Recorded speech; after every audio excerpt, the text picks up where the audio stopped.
여러분 옆에 있는 분에게 이렇게 인사하도록 하겠습니다. 예수님 믿으면 행복합니다. 인사하겠습니다. 여러분 우리 어느 초등학교에서 다음 같은 시험 질문이 남았다고 합니다. 왜 부모님은 나를 사랑하실까요? 한 어린이가 다음과 같이 적었다고 합니다. 그러게 말입니다. 여러분이 오늘 말씀 보면 하나님이 세상을 이처럼 사랑하사 이렇게 말씀하는데요. 하나님이 저와 여러분들을 너무도 사랑하신다는 겁니다. 여러분 왜 사랑할까요? 그러게 말입니다가 아니고요. 하나님이 저와 여러분을 사랑하시는 분명한 이유가 있습니다. 성경을 보면 하나님께서 저와 여러분들을 창조하셨습니다. 만드셨습니다. 여러분, 이 마이크도 누군가는 만든 사람이 있는 것처럼, 이 강대성도 누군가 만들었고, 이 컵도 누군가 만들었던 것처럼, 저와 여러분도 누군가 만드셨는데 그분이 바로 하나님이십니다. 그 하나님이 우리를 어떻게 만드셨냐면 하나님 형상대로 하나님 닮게 만들었습니다. 바로 하나님이 우리를 창조하시고 낳으신 우리의 아버지가 되시고요. 그리고 우리는 하나님의 자녀이기 때문에 하나님이 우리를 사랑합니다. 마치 여러분 부모는요, 자기 자식을 너무 사랑하잖아요. 심지어는 자기 생명보다도 더 사랑하잖아요. 그런 것처럼 하나님도 하나님이 창조하시고 만드신 저와 여러분들 모든 사람들을 너무도 사랑하십니다. 그런데 여러분 문제가 생겼습니다. 하나님이 만든 첫 인간인 아담과 하와가 하나님의 말씀에 불순종해서 죄를 짓게 됩니다. 그 이유가 여러분 어떤 일이 생기냐면요. 그 죄로 말미암아 여러분들 하나님과의 관계가 끊어집니다. 사람이 죄를 짓기 전에는 하나님과 항상 동행하면서 행복하게 살았습니다. 여러분 우리가 아실 거 뭐냐면요. 사람은 하나님과 함께하고 동행할 때만 행복할 수가 있는 존재입니다. 왜냐하면 하나님이 우리를 만들 때 영혼을 만드시고 여러분 흙에다가 하나님의 생명을 불어넣으셨습니다. 그래서 여러분 우리는 흙, 물질적인 것, 육체적인 것만으로는 만족하지를 못합니다. 아무리 내가 돈이 많아도 권력을 갖고 있고 성공해도 아무리 학벌이 좋고 이런다 할지라도 물질적인 것, 세상적인 것만으로는 우리는 행복할 수가 없습니다. 우리 안에 하나님의 생명을 주셨기 때문에 우리는 하나님과 함께 할 때만, 하나님과 동행할 때만 우리는 행복할 수가 있습니다. 여러분들, 그런데 문제는 뭐냐면 사람이 죄를 짓고 나서부터 아담과 하와의 후손인 우리 모두도 다 죄를 갖고 태어나서 우리는 죄를 지을 수밖에 없는 사람입니다. 여러분 제가 이미 아시는 분들 아시겠지만 오늘 그래도 이 자리에 그래도 초청되신 분들이 모를까봐 광고를 합니다만 제가 아이가 6명입니다. 할렐루야. 그래서 좀 초청자들이 있으니까 좀 놀라시네요. 우리 최진성도의 아버님 제가 자식이 6명입니다. 네, 근데 여러분 저는 제가 이 6명의 아이들에게 죄를 가르쳐 준 적이 없습니다. 근데 여러분들 이 아이들이 스스로 죄를 터득하고 죄를 지어요. 서로 싸우고요. 화평할 때보다는 싸울 때가 많습니다. 그래서 너무 힘들어요. 할렐루야. 그래요 여러분들 어쩔 때는 나는 동생이 싫어요. 형이 싫어요. 제가 없었으면 좋겠어요. 이런 정말 상상할 수 없는 말을 하기도 합니다. 여러분들 우리는 태어날 때부터 죄를 갖고 태어나기 때문에 죄를 지을 수밖에 없다는 거예요. 어른들도 예외가 아닙니다. 근데 여러분 중요한 건 여러분들 이 죄로 말미암아 하나님과의 관계가 끊어지게 됐고요. 영적으로는 하나님과의 죄로 인해서 관계가 끊어져서 우리는 여러분들 이 세상에 살면서 죄로 인해서 하나님과 관계가 끊어지면서 결국에는 하나님께 저주를 받아서 이 땅에서 불행하게 살다가 이 세상에서 아무리 돈을 쫓고 성공을 쫓고 그런다 할지라도 우리는 행복하지 못합니다. 불행하게 살다가 결국 여러분 병들어 죽어서 지옥 가는 게 우리 모든 사람의 운명이 되었습니다. 여러분 우리가 아실 거 뭐냐면요. 하나님은 죄를 반드시 심판하시는 하나님이시기 때문에 그렇습니다. 여러분 우리 하나님의 중요한 성품 중에 하나가 공의 하나님, 정의 하나님이에요. 여러분 그렇기 때문에 하나님은 죄가 있으면 반드시 심판하십니다. 여러분, 이것이 바로 올바른 겁니다. 여러분, 우리나라도 아무리 대통령이라 할지라도 앞분이 높은 지에 있는 사람이라 할지라도 죄를 지으면 심판받는 게 공의롭고 정의로운 올바른 나라인 것처럼 우리 하나님께서는 죄가 하나도 없을 뿐만 아니라 죄는 반드시 심판하시는 하나님이시라는 거예요. 그래서 여러분, 우리도 태어날 때부터 죄를 갖고 태어났고 살아가면서 죄를 짓게 되고 결국 이 죄로 인해서 심판을 받게 되는데 영적으로는 하나님과의 관계가 끊어져서 이 땅에서 불행하게 살다가 지옥 가는 게 우리의 죄값이었습니다. 여러분, 제가 한번 구리에서 15년 전에 구리에서 목회를 했을 때 제가 가난한 아이들에게 영어를 가르쳤었습니다. 근데 한 여학생 아이가 있었었는데 여자아이가 이 아이가 여러분 교회에서 영어를 가르쳐주고 있는데 이 아이의 아버지가 갑자기 교회를 쳐들어온 겁니다. 그래서 제 앞에서 이 아이를 왜 때리는지 이유도 말하지 않고 당신의 딸인데도 이 아이를 제 앞에서 너무도 심하게 때리는 거예요. 말 그대로 두들겨 패는 겁니다. 정말. 이러다가 이 아이가 정말 잘못될 것 같아서 제가 그 아버님을 말리면서 아버님, 이 아이 아버님의 딸입니다. 이렇게 때리면 이 아이 잘못되면 어떡합니까? 근데 그 아이 아버지가 뭐라고 말하냐면 전도사님, 이 아이가 내 지갑에 있는 돈 50만 원을 훔쳤습니다. 이 아이는 죄를 지었고 그렇기 때문에 이 아이를 바로잡기 위해서는 반드시 죄값을 치러야 됩니다 하면서 이 아이를 계속 때리는 거예요. 여러분, 제가 그때 정말 말리다 여러분 못 말렸던 그 기억이 지금도 생생합니다. 그때 그 아버지가 했던 말, 이 아이는 죄를 지었으니까 반드시 죄값을 치러야 합니다. 예, 물론 여러분들 그 아버지의 말 맞습니다. 자식이 잘못하면 여러분들 매를 들어서라도 여러분 바로 잡아야 되겠죠. 그게 공이고 정의였죠. 근데 여러분들 우리 하나님은 이 아버지와는 다릅니다. 뭐냐면요, 우리 하나님은 우리가 죄를 지었기 때문에 죄값으로 인해서 하나님과의 관계가 끊어져서 불행하게 살고 지옥 가게 되고 그리고 근데 그것으로 끝나지 않습니다. 우리 하나님은 결코 우리가 죄값을 당하는 것을 보고만 있지 않으시고 우리 하나님의 너무도 중요한 성품, 그분은 우리를 사랑하시거든요. 사랑하시기 때문에 우리가 죄로 인해서 이 땅에서 불행하게 살다가 지옥 가는 것을 차마 보고만 있을 수가 없기 때문에 하나님께서 한 가지 방법을 생각하십니다. 그것은 뭡니까? 이 죄를 해결하는 방법은 딱 하나밖에 없습니다. 죄가 하나도 없으신 하나님의 유일한 아들이신 예수님이 이 땅에 직접 오셔서 그 예수님이 저와 여러분들의 죄를 대신 지시고 십자가에서 피 흘려 주심으로 말미암아 그 예수님의 피만이 우리 사람의 죄를 해결할 수가 있습니다. 여러분 꼭 기억하십시오. 예수님의 피 아닌 다른 것이 우리의 죄를 해결할 수가 없습니다. 우리가 많이 속는 것 중에 하나가 우리가 선행을 하면 착한 삶을 사며 우리의 죄가 씻겨질 거다. 여러분 그게요, 조금만 생각하면 여러분 말도 안 되는 얘기입니다.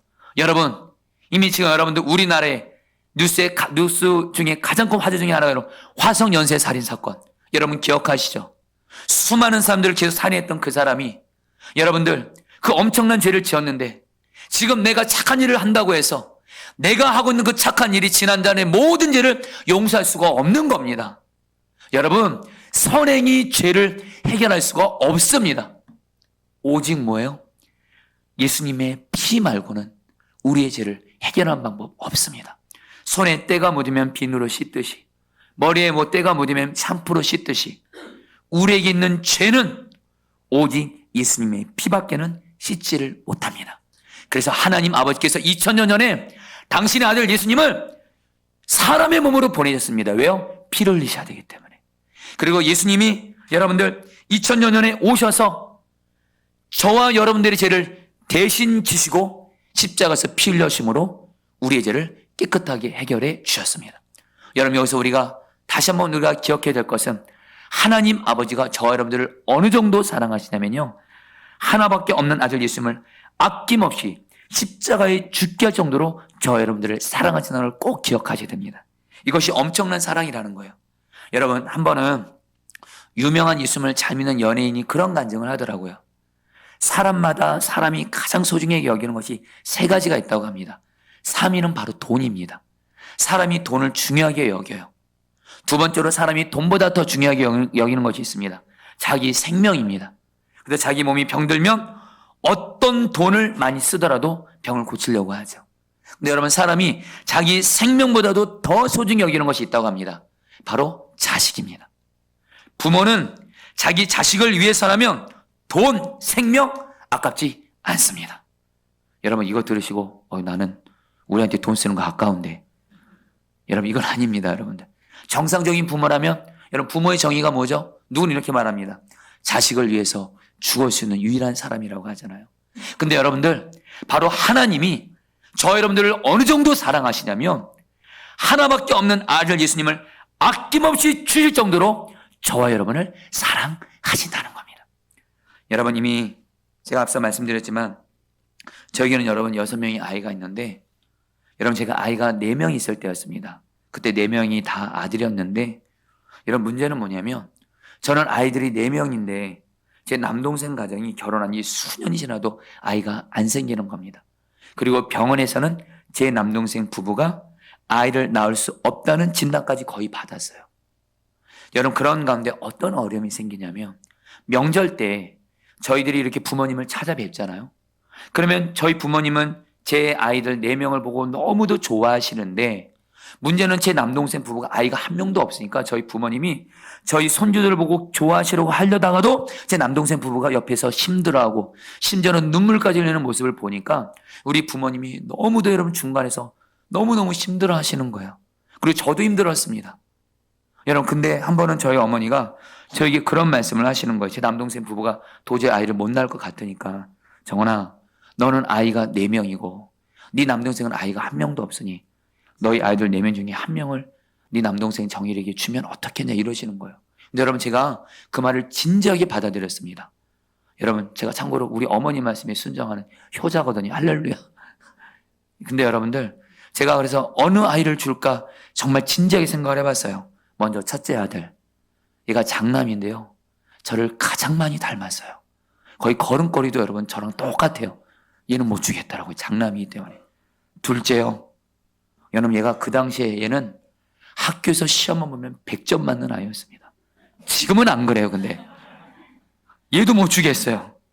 셋째요, 인물이 가장 좋아요. 그리고 얘가 저와 아내에게는 효자입니다.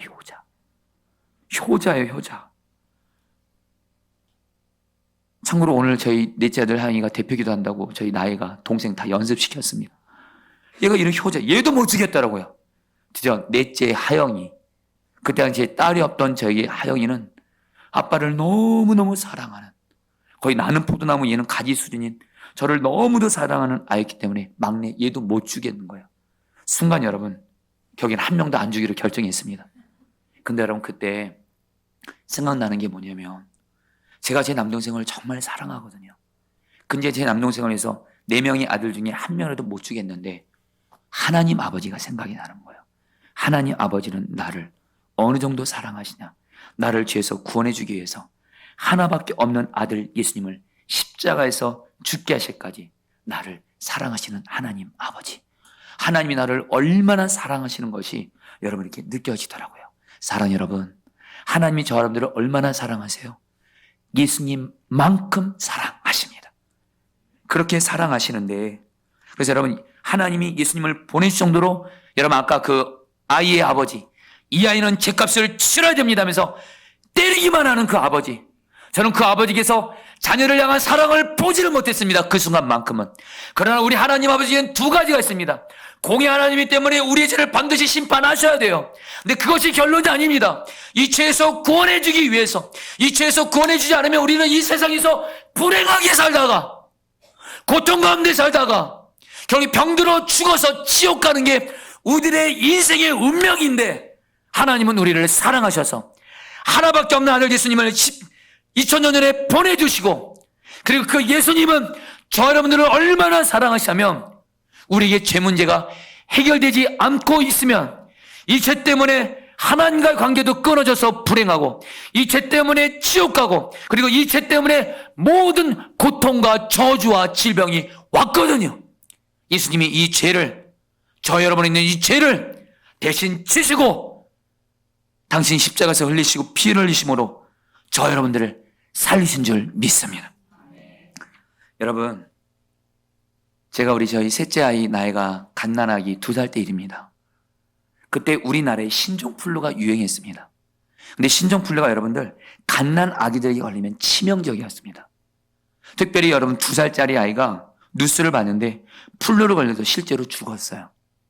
근데 여러분 정말 얼마 있다가 제 셋째 아들 나이가 2살 때 여러분들 신종플루를 걸렸는데 고위험군인 거예요. 그때 병원에서 그 진단을 받고 의사가 이 아이 신종플루 고위험군이다 했을 때 여러분 이 아이를 제가 이렇게 안고 나서 제가 하나님께 이런 기도를 했습니다. 하나님, 우리 아이를 고쳐주세요. 치료해 주세요. 그런데 여러분 제 마음이 더 흥분되면서 이 아이를 살릴 수만 있다면 뭐라도 할 수 있는 게 정말 부모의 마음이더라고요. 그래서 여러분 제가 이렇게 기도했습니다. 주님, 그냥 제 생명, 그냥 이 아이한테는 이 병을 나한테 주세요. 내가 이 병 걸려서 내가 죽을 테니까 이 아이만큼은 살려주세요. 이렇게 멋있게 기도했어요, 여러분들. 여러분 감사한 하나님이 기도를 응답해 주셔서 저희 아이를 치료해 주셨는데 제가 그때 예수님의 마음을 알겠더라고요. 여러분들, 이 세상에서 가장 심각한 병이 있습니다. 암보다도 그 어떤 병보다도 더 심각한 병이 있습니다. 바로 죄입니다. 이 죄라는 병이 내가 해결되지 않고 있으면 아까도 말씀드렸듯이 하나님과 관계가 끊어지면서 우리는 이 땅에서 불행하게 살다가 이 죄 때문에 지옥 갑니다. 그리고 이 죄로 말미암아 모든 저주와 고통과 불행이 옵니다. 여러분, 예수님께서는 저 여러분들을 너무도 사랑하셔서 이 죄가 우리에게 해결되는 것을 방치를 못하시고 당신이 대신 지시고 십자가에서 피 흘려주심으로 우리의 죄를 깨끗하게 해결해 주셨습니다. 오늘 성경은 말합니다. 이 예수님을 믿으면, 이 예수님이 십자가에서 나를 죄에서 구원해 주셨다 이렇게 믿게 되면 오늘 말씀은 이렇게 말합니다. 믿는 자마다 멸망하지 않고 영생을 얻게 하려 하심이라. 한마디로 죄 문제가 해결받아서요. 죄 문제가 해결받아서 예수님이 우리 안에 오시게 되고요. 그래서 이제는 우리는 하나님이신 예수님과 동행하면서 이 땅에서부터 예수님과 동행하면서 행복할 수 있는 길이 열렸습니다. 할렐루야. 여러분, 다시 한번 말씀드립니다. 돈이 행복하게 해주는 거 아니에요. 세상의 것이 행복하게 해주는 것이 아니에요. 우리는 존재 자체가 오직 하나님 예수님과만 연합될 때만, 동행할 때만 행복할 수가 있는데 죄 문제가 해결받아서 예수님이 우리 마음 안에 오셨고 예수님과 동행하면서 이 땅에서 천국을 누리다가 행복을 누리다가 저기에는 예수님과 함께 천국을 가게 되는 줄 믿습니다. 이게 바로 영생입니다. 할렐루야. 여러분, 6.25 전쟁 중에 우리나라에서 실제 있었던 일입니다. 한 만삭이 된 어머니가 아이를 낳기 위해 어떤 집에 도움을 받으러 찾아가는데 그만 가는 길에 진통이 심하게 온 겁니다. 아무래도 이 어머니가 판단할 때 아기가 나올 것 같은 거예요. 근데 마침 그날이 여러분 그 추운 날이었습니다. 이 어머니가 아이는 낳아야 되겠고 그래서 여러분들 다리 밑으로 들어갑니다. 사람들이 보면 안 되니까. 다리 밑에서 혼자 아이를 낳습니다. 근데 문제는 뭐냐면 이 아이를 낳자마자 여러분 지금 겨울이거든요. 이 아이가 여러분 태어나자마자 여러분 그 갓난아이가 여러분 부들부들 떠니까 이 엄마가 어떻게 해요? 자기 옷을 벗습니다. 그리고 이 아이를 둘둘 말아줍니다. 그래서 여러분 이 아이가 추우니까 어떻게 해요? 마지막에 이 어머니가 이 아이를 꽉 껴안습니다. 여러분 결국에는 이 어머니가 그 자리에서 얼어 죽습니다. 그런데 여러분들 마침 그곳을 어느 미군 장교 한 사람이 차를 타고 지나가는데 휘발유가 떨어진 거예요. 근데 어디선가 그리고서 그 부대 연락을 취해놓고 차에서 내려서 그 부근을 거닐고 있는데 어디서 이상한 애기 울음소리가 들리는 거예요. 찾아가 보니까 기가 막힌 장면이 있는 거예요. 옷을 다 벗은 어떤 여인이 쓰러져 죽어 있는 겁니다. 얼어서. 근데 가까이 가보니까 그 어머니의 품속에 아기가 살아있는 거예요. 순간 이분이 예수님을 믿는 분이었습니다. 그러면서 이렇게 생각을 했대요. 내가 여기서 기름이 떨어진 것이 어쩌면 하나님께서 이 아이를 나보고 키우라고 하신 거구나 하고서 이 아이를 양자를 삼고 미국으로 데려갑니다. 감사하게도 이 아이가 미국에서 훌륭하게 자라서 이렇게 잘 자랍니다. 근데 어느 날 보니까 이 아이가 자기 아버지는 미국인, 자기는 한국인이니까 묻습니다. 아버지, 도대체 저는 한국인인데 왜 아버지는 미국인입니까?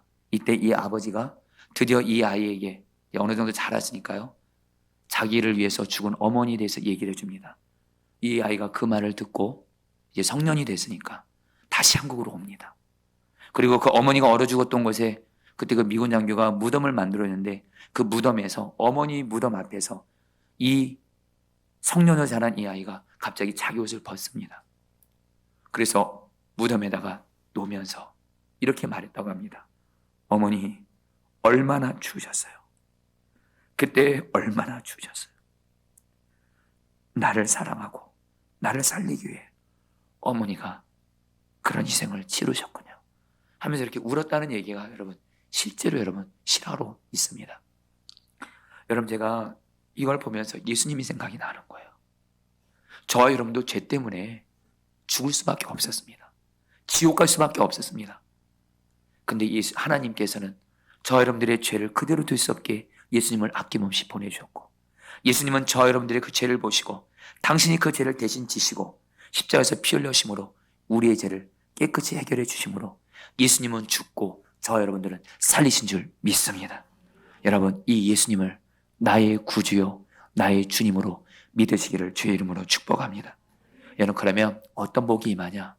여러분에게 먼저 첫 번째로, 사람은 누구나 한 번 다 죽습니다.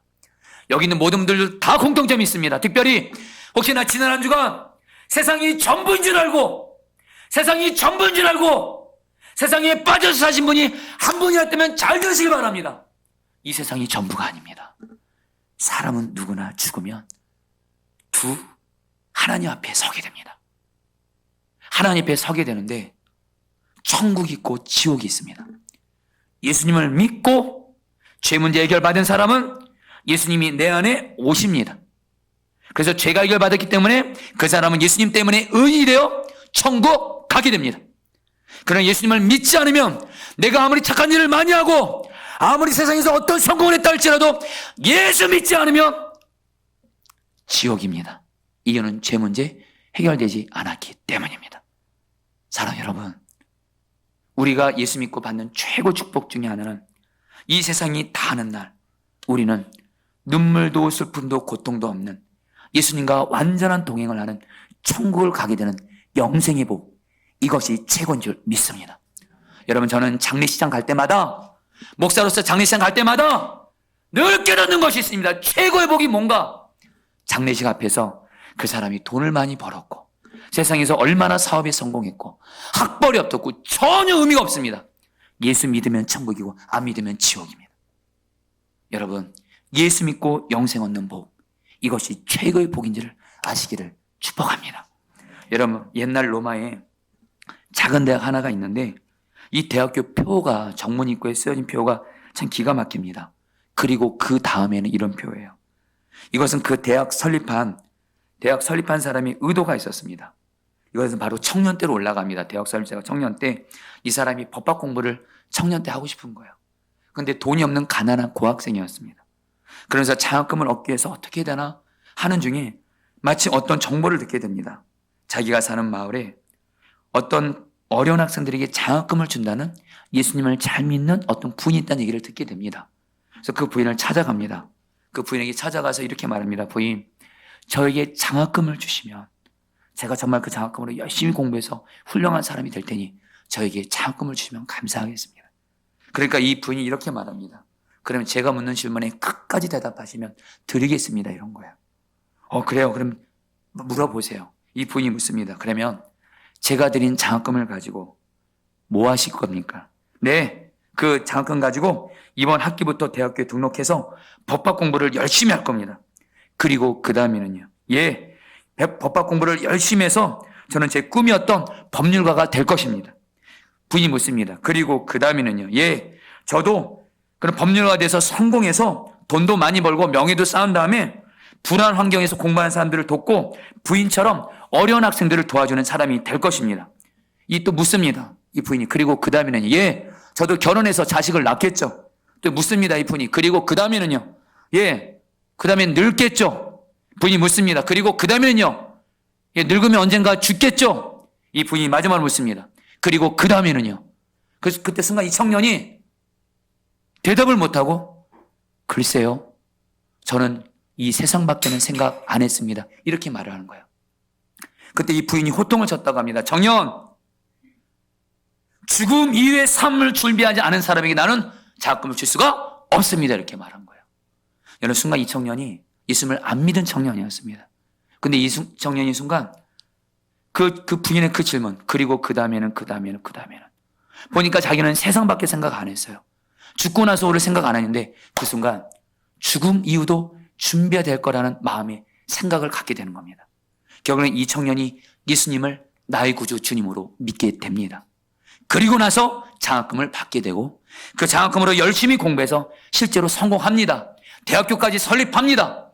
그때 이 대학 설립자가 자기같이 예수님 안 믿는 사람이 이 세상에만 푹 빠져서 이 세상이 전부인 줄 알고 사는 사람들에게 진정 천국과 지옥이 있다는 것을 꼭 깨닫게 하고자 예수님 믿게 하라고 대학교의 표어를 그리고 그 다음에는 이렇게 적었다고 합니다.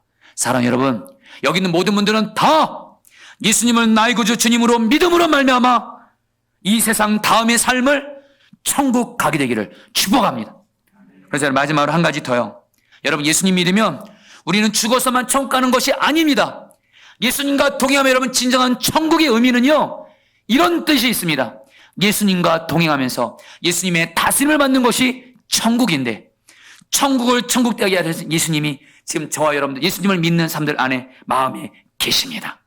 그 예수님과 이 땅에서 또 동행하면 예수님과 동행하면서 이 땅에서 천국을 누리다가 우리는 천국 가게 되는 줄 믿습니다. 여러분들, 이게 진짜 복음입니다. 이게 완전한 복음입니다. 예수 믿고 천국 가세요가 아니고 예수님 믿으면 예수님이 내 안에 계시고 그 예수님과 동행하면 신기한 일이 생겨요. 문제가 있어요. 어려움이 있어요. 고난이 있어요. 그런데도 예수님 때문에 마음이 행복합니다. 그리고 사랑하는 여러분들, 우리는 예수님과 동행하면서 천국 누리다가 천국 가는 겁니다. 여러분, 이제 말씀을 마무리하면서 오늘 이곳에 초청된 분들 초청된 분들에게 예수님을 믿기를 간절한 바라는 마음으로 부족한 제 간증을 하겠습니다. 저는 초등학교 2학년 때 가정이 깨졌습니다. 저희 아버지는 우리 어머니를 너무도 심하게 많이 때렸고 저는 저희 아버지께서 사랑을 받은 적이 한 번도 없었습니다. 아버지를 생각하면 어머니를 심하게 때린 분, 그리고 저희들에게 늘 기합 주고 속옷바람으로 추운 겨울에 나가게 하시는, 정말 저희 아버지에게 사랑한다는 말을 한 번도 들어본 적이 없었습니다. 그러다가 제가 초등학교 2학년 때 아버지는 외도를 하고 집을 나갔습니다. 한마디로 아내와 자식들을 버렸습니다. 여러분, 그런 건데 저희 어머니는 저희 3남매를 키워야만 됐거든요. 3남매를. 장사를 하기 시작한 겁니다. 그러니까 집에 못 들어오는 거예요. 저희 3남매가 완전히 방치가 된 겁니다. 여러분, 그때 제가 초등학교 2학년 때 아버지는 집 나갔죠. 그리고 아버지가 늘 때리는 것만 보니까 여러분 그게 자식한테 영향이 오더라고요. 여러분, 제가 싸움을 좋아했습니다. 여러분, 이래봬도 제가 꼬마 깡패였습니다. 여러분, 믿어주세요. 여러분, 제 얼굴 잠깐 보세요. 저 꼬마 깡패였어요. 싸움의 기술을 엄청나게 터득해가지고요, 저보다 덩치 큰 애도 여러분 막 두들겨 패고요. 여러분, 죄송합니다. 정말 그 싸움질하고 심지어 도둑질하고, 한 번에 여러분 저희 집 앞에 지금도 기억이 나요. 오리온 초코파이 그 상자들을 가득 담은 트럭이 와 있더라고요. 제가 동네 아이들 여러분 선동해서 오리온 초코파이를 엄청나게 훔쳤습니다. 그때 여러분들 훔치면서 지금도 기억이 나요. 방에서 잠을 자면서 도둑이 여러분 마음이 편치 않다고 두려워 떨었던 모습이 제가 지금도 기억이 납니다. 공부는 당연히 바닥이고요, 교회도 당연히 안 다니고요. 근데 여러분들, 제가 지금도 기억하는 한순간이 있습니다. 그렇게 싸움질하고 다니고 도둑질하고 다니고 공부는 전혀 안 하고 잘못되고 안 한 건데 그때 그런 생각이 들더라고요. 내 인생은 이렇게 비참하게 끝나겠구나. 이런 생각 여러분 제가 했었습니다. 근데 여러분, 제 마음에 아버지 사랑도 못 받고 어머니는 장사하느라 저를 못 돌보니까, 사랑을 못 받다 보니까 사랑은 그렇게 받고 싶었나 봐요. 사랑에 목말라가지고 찾아간 곳이 바로 저희 친구, 쟤는 외할머니 집이었습니다. 여러분, 저희 외할머니는 중풍병이 걸리신 분이었습니다. 근데 그때는 아직 중풍병이 진행 중이어가지고 앉았다 일어났다는 할 수가 있었어요.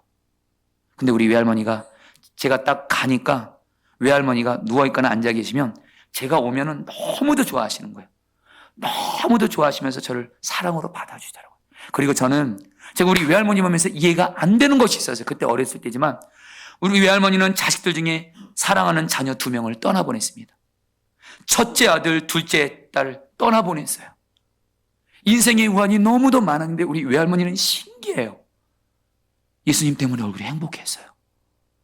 여러분, 그리고 그 외할머니는 저를 오직 사랑만 해주면서 가정 예배를 드리면서 같이 찬양을 하고 저를 이렇게 말씀을 가르쳐주고 저를 위해서 기도해 줬는데, 여러분, 제가 그때 외할머니를 통해서 어떤 말씀을 들었는지 어떤 기도를 들었는지 전혀 생각나지 않습니다. 그러나 한 가지 분명한 건 예수님은 저에게, 외할머니는 저에게 예수님을 나눠줬고요.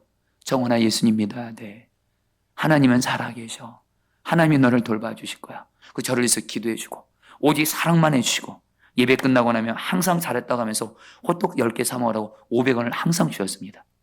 그렇게 여러분들 제가 초등학교 2학년 때 5학년 때까지 할머니와 가정 예배를 일주일에 한 번 정도씩 드렸나요? 근데 여러분들 어느 날 5학년 때 시작될 때쯤에 어느 한순간이 있었습니다. 그전에는 외할머니가 좋아서 가정 예배 드리러 갔는데 어느 날 여러분들 그 시점을 지금도 기억이 나요. 외할머니가 믿는 그 예수님이 제 안에 쏙 들어왔습니다. 제 안에 쏙 들어왔어요. 그래서 여러분, 제가 엄청난 생각을 하는 겁니다. 내가 이제 싸움질 안 하고 잘못된 거 다 청산하고 고생하는 우리 엄마와 외할머니 위해서 열심히 공부해야겠다. 이런 생각이 드는 거예요.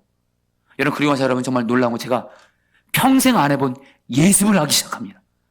제가 예습을 하고서 다음날 선생님이 질문하니까 제가 답을 합니다. 선생님이 놀래버립니다. 이게 어떤 일인가?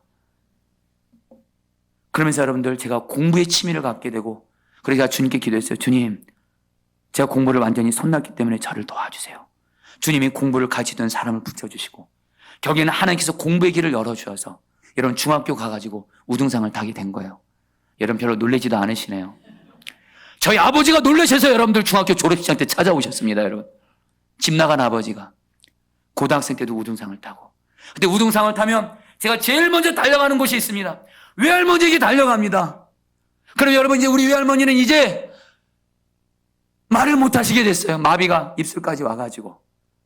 외할머니에게 우등상을 보여주면 외할머니가 울었던 그 음성이 지금도 기억이 납니다. 이렇게 우세요. 슬픔의 음성이 아니고 우리 정원이를 저렇게 하나님이 축복 주면서 감격하면서 우시더라고요. 여러분, 제가 청년 때 저희 외할머니가 돌아가셨을 때 지금도 외할머니가 제 앞에서 고개를 떨구시고 돌아가신 모습을 지금도 기억합니다.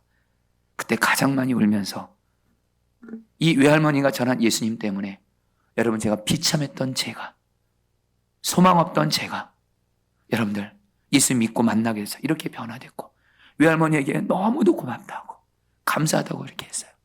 그리고 나서 여러분, 저는 하나님의 은혜로 서울시립대학교를 들어가고 서울대학교 대학원을 들어가고 지금 이렇게 목사가 됐습니다. 여러분, 그리고 제가 예수님과 동행해 보니까 예수님과 동행하면 행복합니다. 여러분, 한마디로 예수님 믿고 예수님과 동행하면 예수님이 내 삶에 죄의 마귀 저주에서 우리를 구원해 주십니다. 여러분에게, 우리 성도들에게 몇 번 많이 나눴지만 저희 집안은 정말 비참했던 가정이었습니다. 아버지 형제들도 다 가정이 깨지고, 어머니 형제들도 다 가정이 깨지고, 한쪽 배우자가 일찍 죽고 우리 가정에는 저주가 임했습니다. 정말 그때 예수님을 믿으면서 예수님이 주시는 소망이 있었습니다. 저희 아버지 어머니 양가 가정을 청년 때 보니까 가정이 다 깨져요. 배우자 한쪽이 다 죽습니다. 여러분들 일찍 죽어요. 여러분들 죽든지 이혼하든지가 여러분 우리 가정이 내력입니다. 그때 저희 누나가 결혼하는 그날, 저희 자손 중에 결혼하는 그날, 그때 청년 때 예수가 그리스도의 의미를 알았거든요. 그때 예수님은 그리스도, 죄의 마귀 저주에서 구원해 주시는 분, 이것을 붙잡고 저희 누나 결혼식 때 저는 맨 뒷자리에 가서 울면서 기도했어요. 예수님, 우리 가정이 죄의 마귀 저주 역사로 가정이 깨지고 사람이 일찍 죽는 저주와 우환이 있습니다. 예수님, 이제 우리 누나의 결혼을 시작으로 해서 이제 자손들에게는 가정이 깨어지거나 배우자가 일찍 죽는 저주 역사가 떠나가게 하여 주옵소서. 정말 많이 울면서 기도했어요. 결혼식 날 엉엉 울면서 기도했어요. 근데 기도가 딱 끝나고 나서 마치 주님이 고개를 끄덕이시는 것 같더라고요. 그때부터 지금까지입니다. 저희 가정의 모든 자손들은 다 가정이 하나도 깨지지 않았습니다. 가정을 주님이 지켜주고 계시고요, 다 예수님을 믿고요, 목회자가 나오는 가정이 되게 하셨습니다. 마지막 한 가지요. 예수님을 믿으면, 여러분 왜 예수님을 믿어야 되나? 죄의 마귀 저주에서 구원해 주기 때문이고요, 예수님을 믿으면 예수님과 동행하면서 행복하기 때문입니다. 여러분, 저에게는 슬플 수밖에 없는 현실 하나가 있습니다. 제 넷째 아들 하영이가 언어 장애입니다. 제가 사람이 겪을 수 있는 가장 큰 슬픔은 뭐냐면 자녀가 장애가 있다는 겁니다. 실제로 저희 하영이는 장애 진단을 받았고 이 아이는 말 못한다고 진단 받았습니다. 이미 5살 때 늦게 발견했기 때문에 말할 길 없다라는 거예요. 그때 주님이 하도 주님께 슬퍼서 기도했을 때 주님이 주신 마음이 있었습니다. 2가지만 나눌게요. 하나는 너는 하영이 때문에 행복한 사람이 아니라 나 때문에 행복한 사람. 너가 나와 동행만 하면 하영이가 장애가 있다 할지라도 너는 얼마든지 나 때문에 행복할 수 있다. 여러분 또 하나, 하영이를 위해서 기도하라. 여러분 예수님을 믿게 되면 하나님은 우리의 아버지가 되시거든요. 기도할 수 있거든요. 하나님이 기도하면 하영이의 말문이 열릴 것이다. 여러분 정말로 그때 이후로 여러분 저희 하영이 볼 때마다 마음이 지금도 미어듭니다. 그러나 예수님 바라보고 예수님과 동행하면 내 마음에 하나님 나라가 임해서 예수님 때문에 행복합니다. 진심입니다. 그리고 또 하나, 지난 여러분 벌써 이제 4년 가까이 됐네요.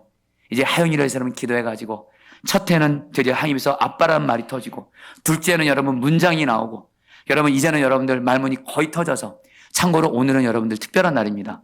저희 하영이가 어린이 예배 때 대표기도 하는 날입니다. 할렐루야. 오늘 오면서 여러분 시켜봤는데 잘하더라고요. 할렐루야. 여러분 예수 믿으면 행복합니다. 예수님을 다 믿으시기를 축복합니다. 간절한 마음은 아니에요. 오늘 초청되신 분들 간절한 마음은 합니다. 한 분이라도 예수님을 안 믿으면 절대 안 됩니다. 여러분 제 앞에 지금 독약이 있는데 이 독약을 마실 거냐 안 마실 거냐 그렇게 말할 수 없잖아요. 예수님을 믿어야지만이 우리가 생명이 살아나고요. 예수님 안 믿으면 죽고 멸망하는 겁니다. 오늘 초청되신 모든 분들 다 어떤 동기로 오늘 오셨든지 간에 예수님을 나의 구주 주님으로 믿으면 죄의 마귀 저주에서 구원 받으시고 예수님과 동행하면서 이 땅에서 행복하게 살다가 천국 가게 되는 줄 믿습니다. 예수님을 믿게 되기를 축복합니다. 우리 기도하도록 하겠습니다. 여러분 시간에 기도할 때 오늘 초청되신 분들에게 간절한 마음 나눕니다. 그런 생각이 듭니다. 오늘 초청되신 오신 분들 중에는 오늘 이 예배가 마지막일 수 있다는 분들도 생각이 들어요. 제가 여러분들을 만나는 마지막 순간이라고 생각되니까 마음이 정말 간절해집니다. 오늘 초청되신 분들 꼭 예수님을 나의 구주 주님으로 영접하십시오. 그럼 예수님 때문에 행복하게 됩니다. 주님이 고난을 축복으로 바꾸어 주십니다. 그 예수님을 믿겠다고 하신 분들은 마음에 여러분들 준비를 하시면서 하시면 좋겠고요. 특별히 성도님들도 주님의 마음 나눕니다. 오늘 이 십자가 복음은 예수님을 안 믿는 사람에게만 필요한 것이 아닙니다. 예수님을 믿고 있는 성도들에게도 가장 필요한 말씀입니다. 여러분 기억하세요. 우리에게 최고의 축복은 예수 그리스도의 십자가 복음인 줄 믿습니다. 하나님이 나 사랑하시고 예수님 보내주셨고 예수님 내 안에 계시고 예수님과 동행하면서 나는 예수님 때문에 행복하고 지금 문제가 있어도 예수님 때문에 얼마든지 행복하고 우리 그 문제도 주님이 합력해서 선으로 바꿔주시고 그리고 우리 주님이 우리를 지켜주시고 우리는 망하지 않습니다. 하나님이 우리 아버지가 되셔 우리는 망하지 않습니다. 걱정하지 마십시오. 그리고 우리는 이 세상에서 다하는 날 영원한 천국을 가게 됩니다. 주여 내가 이 십자가 복음을 통한 주님의 은혜를 내가 꼭 붙잡게 하여 주시옵소서. 세상에 빠져 살지 말게 하여 주옵소서. 문제에 빠져 살지 말게 하여 주옵소서. 우리 같이 함께 기도하시겠습니다.